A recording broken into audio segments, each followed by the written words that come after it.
Bia, queria saber quantos anos a personalidade de uma criança já começa a formar. Eu tô rindo porque isso me lembra uma lenda, não sei se é verdade, do Freud. Que o Freud estava dando as primeiras palestras quando ele montou todo o esquema da psicanálise e ele estava começando a palestrar para outros médicos, né?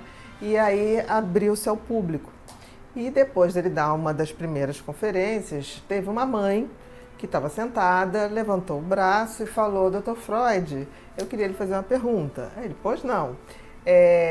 Quando eu devo começar a cuidar da saúde mental do meu filho? Aí ele falou assim: seu filho tem quantos anos? Aí ela falou assim: tá com 2. Ele falou: você devia ter começado na gravidez.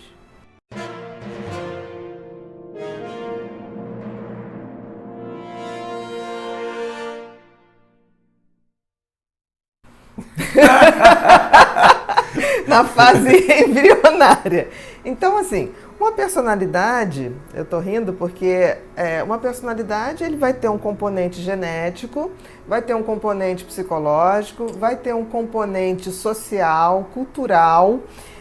Isso tudo vai se misturando. É uma construção, né? É uma construção gradativa, porque assim, quando você tem uma genética, você também não é uma fatalidade, é uma probabilidade. Você tem características predominantes de um determinado parente, seja pai, seja mãe, seja avô, seja avó, seja tio. Você tem essa personalidade trazendo essa característica, te trazendo uma série de marcações genéticas que vem no seu DNA, mas isso não quer dizer que esses genes vão se manifestar.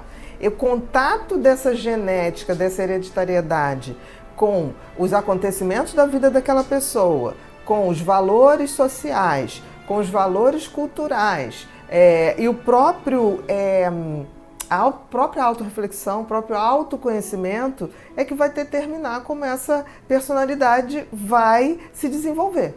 Então, assim, logo no início, a criança mostra características que são muito compatíveis com a genética, porque ainda não deu tempo de desenvolver a sua história, não deu tempo dela se autorrefletir, então predomina ainda a questão genética. Mas depois, essa questão social, cultural e mesmo da educação favorece muito, muito mesmo. Então, uma das coisas mais importantes na formação da personalidade é o que a gente chama da neuroplasticidade, ou seja, a maneira de eu pensar e agir muda a minha genética, como a minha genética também muda a maneira de eu pensar e agir. Então, assim, a saúde mental é uma via de mão dupla.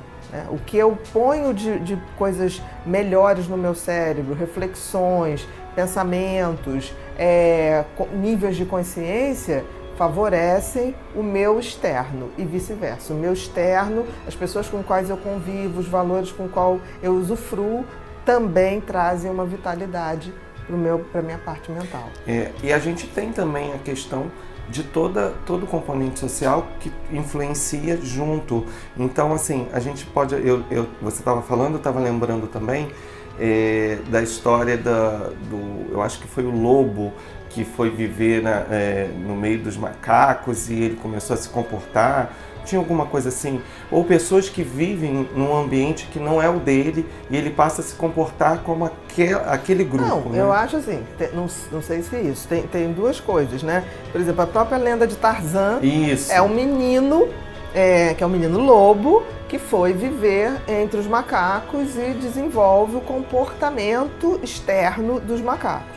E tem também a questão romana, a história romana, que fala do Romo e Remo, né? Que eram os dois irmãos que foram criados por uma loba. Então, assim, tem essas duas coisas. Então pode ter, e a gente tem essa influência do meio também. Muito pra grande, personalidade. muito grande. E é interessante você estar falando, porque uma das coisas que eu acho da globalização, eu sou totalmente a favor da globalização, mas a globalização trouxe uma coisa de um padrão muito pré-determinado. Isso é muito ruim em termos assim de diversidade, porque uma das coisas que a gente sabe que você conviver com várias pessoas diferentes e ter relacionamento com pessoas diferentes favorece a criação de até uma imunidade maior.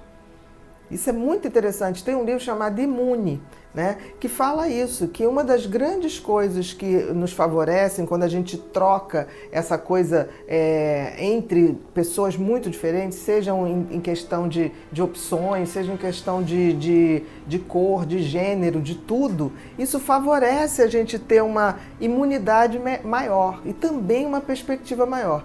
Mas o que eu vejo é que, infelizmente, muitas pessoas, ao invés de pegar essa dádiva da globalização, que é pegar tudo de bom que a gente possa ter de todos os povos e começar a incorporar alguma coisa, o que se criou, infelizmente, foi um padrão capitalista do que é certo, do que é errado, o que deve ser consumido e não deve.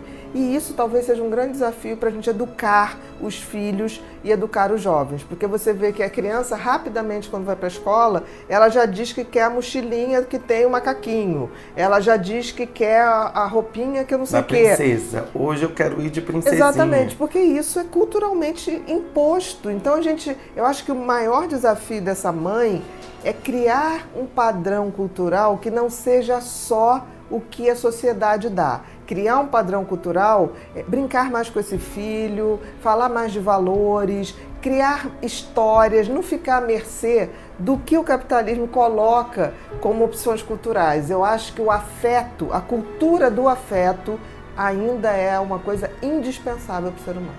Muito obrigado, Bia. Nada, querida.